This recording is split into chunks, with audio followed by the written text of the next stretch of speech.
There's 4 types of saws. This is your bench top, okay? Your $200 that can go up to even higher than that. I wouldn't recommend buying one that's under $200 because they're probably not worth it. For another, you can buy the right Ryobi for $100 at Home Depot now, but for another $100 you get a saw that's twice as good. Then you got your contractor saw, which basically are recognized because the motor is mounted outside and hangs from the belt. The cabinet saw usually has the motor mounted inside, and it is the biggest and the heaviest. Then they just came out with the hybrid table saw, which is a cross between this cabinet saw, the cabinet saw, and this contractor saw, where most of them have the motor inside, but they are not built as heavy as a contractor saw. DeWalt right now is probably the leader in the hybrid. Jet just came out with one. There's a lot of debate on left tilt versus right tilt, but it's pretty clear and obvious that left tilt makes more sense if you're going to buy a saw, even if you have to go out of your way and pay a little more to get it. What you could do on a right tilt saw, if you're using a rip operation on an angle, is basically that's the real, obviously it's the reason why you choose it. But with the right tilt, if you have the fence on the right side, which is the normal position for it, and you feed a piece through, there's more of a chance of that piece kicking back because it's meeting the right top tooth or right bottom tooth of the blade. And you'll also get a lot more burning. It's harder to control the piece as it feeds through. The left tilt, your cutoff piece is your waist. But on the right tilt, if you're cutting within the fence, usually that's the piece you want to keep, and it's not as safe an operation to run. But you could put your fence on the left side and run it through. It just becomes a little awkward for some people because they're not used to running their fence on that side. That's why most people will go with a left tilt if they can. It's just blade stabilizer. Is it necessary? I would say so. For years and years I didn't use one, but when I started using the thin kerf blades especially, it made a big difference. The 1/8 inch, if you're using an 1/8 inch blade and it's a very good quality blade, which means that it's flat to begin with, then you really don't have to have a stabilizer. But if you're ripping through some hardwood, oak, anything harder than oak, I would get a stabilizer. You're just going to increase your cutting. Yeah. Is there that big a difference between a regular blade and a thin kerf blade? Say it again? Is there that big a difference between a regular blade and a thin? No, I haven't noticed a real big difference, except if you're ripping a board, a 6-inch wide board, and you want 1-inch pieces from there. When you say 1 by 6, it's 5.5. Okay, but if you want 5 pieces from that board and use the thin kerf, obviously the kerf is small, so you'll gain. You might gain some extra wood from that. Follow up on, is it easier to cut with it? Is there any difference? Have you noticed a difference between them? No, I haven't really noticed a difference in terms of feed rate.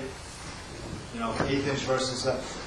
I'm going to go through blade. I can't stand here and tell you shouldn't have a guard on your blade, on your saw, but I like everybody else. It's a pain in the neck to deal with.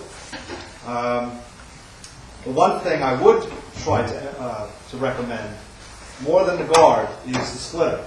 Here is a pretty quick release guard if you wanted to, and now Rigid makes their saw, which is almost identical to this. It's an Emerson saw, where you can I think it's a wing nut or a quick release, some very quick release thing. And I bet you everybody starts following suit on that, quick release guards. If that's the case, then start using it. But I can understand why most people don't. Because it just does get in the way in certain operations. Ripping is okay. When you're cross-cutting, it's a pain. And anything to do with tilting the blade to get it. But the splitter is usually associated with the guard, usually on the same piece. If it isn't, or if you don't use the guard and you still want the splitter, then you're going to have to either buy an aftermarket splitter, which probably looks just like this. And for most models, they design it so it can fit where your guard will go the same way. These anti-kickback pulls, which are teeth that grab the piece. If it does try to kick back, it holds onto them. Splitter should be really tight in there, really nice. So this is glued into a piece of oak, which I'm going to remove anyway for when I cut it. Yeah, sure. But a splitter is really something you're going to want because you may get this to happen. This is a typical example of what happens when you cut hardwood. You can't really see in this light. If you look at this here, I'll pass it around. If you look at it carefully, you'll see that not only does the blade bind because the internal stress of the wood causes the movement to go any which way it wants. So not only is it closing up at this edge, but it's actually twisted as well. Now I ran quite a few 400 board feet of this, and only a couple of these boards, and it came from the same tree, or close. I'm sure I used a lot from this tree. This is one of the only boards that ever did that. So you get lucky. You really don't know how wood is going to react, and therefore it becomes very important to either know how to properly run your board. Like I didn't have a splitter when I ran it, but the problem was as I'm running it and it binds, it'll stop the blade, especially on a contractor saw. It'll stop the blade dead. So what do you have to do? You have to jam a paint stick in there or something to act as a splitter so you can continue feeding it through. Just set up a splitter in that case and it'll do fine for you. But this is a very good example of any kind of hardwood. Oak, cherry, maple. Most of that will do that. Even quartz will show you blades now, so I'll go through that too. My saw is unplugged. Whenever you're doing anything near the blade, it's not unplugged.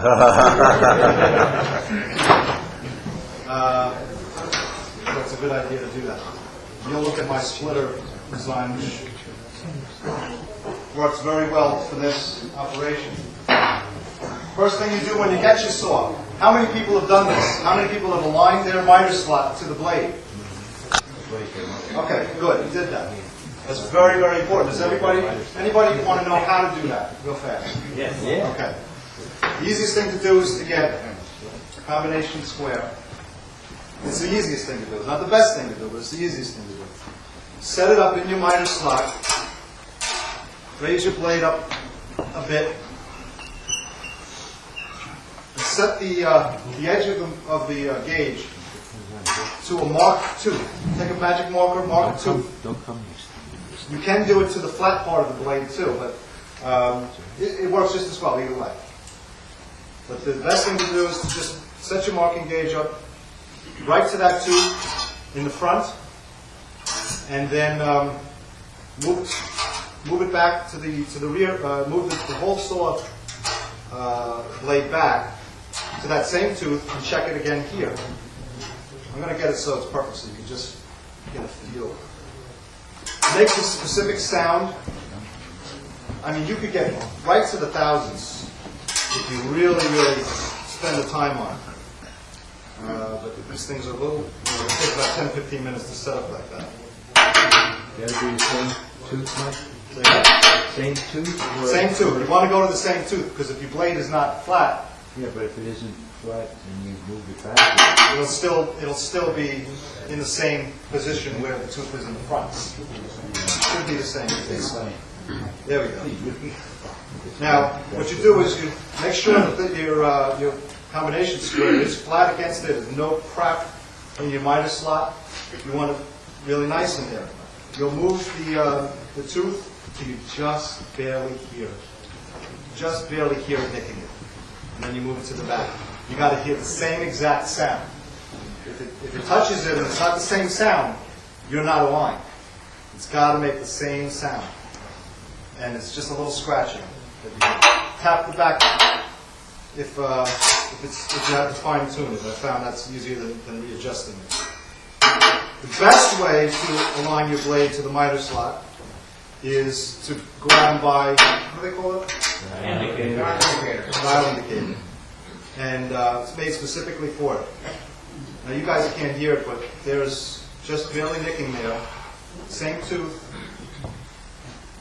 just barely nicking it there. So this is perfectly aligned. I was afraid it wasn't because the last time I did this, moving it around shifted the trunnion a bit. Now, if it isn't aligned, how do you adjust that? There are generally 4 to 6 bolts under the saw. If you look under the saw, you'll see them. Look in your construction manual. They'll tell you where they are.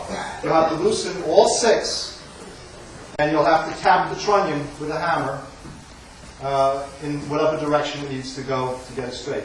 I can tell you, it can take hours for you to set it up properly.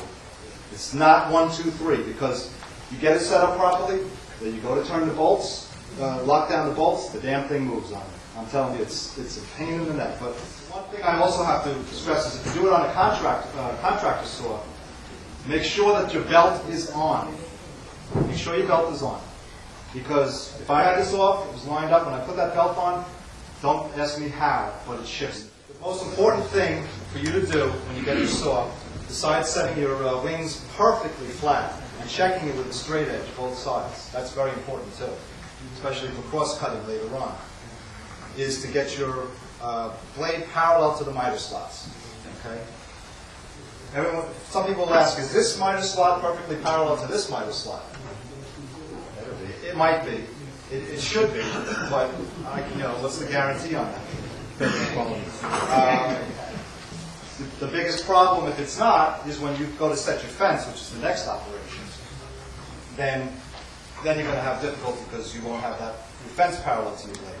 But for the most part, they really are accurate. Mike, you mentioned the wings.